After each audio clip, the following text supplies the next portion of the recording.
I used to say that green fragrances were easily my least favorite fragrances simply because I wasn't the biggest fan of things like Paradise Garden or Pacific Chill.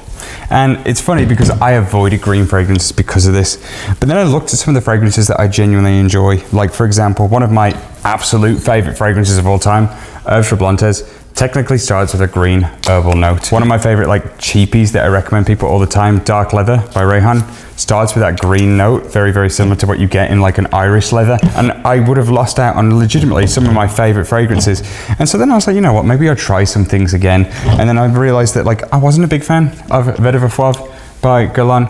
And then I wore it a bunch of times and I got complimented more than anything on things that I genuinely like to wear for myself. I got complimented a ton on this, and then I told my friend about it and he wore it and he said the same thing, mainly from women.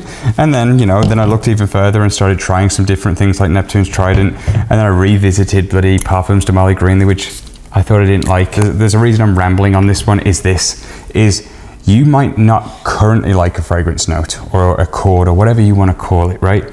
But give it time, your nose does develop. Most people don't start day one and go, oh wow, I love some nice Cambodian oud. You grow, you change, your taste changes. And sometimes you have to go back and kind of revisit things that you wrote off because they might end up becoming some of your favorite fragrances.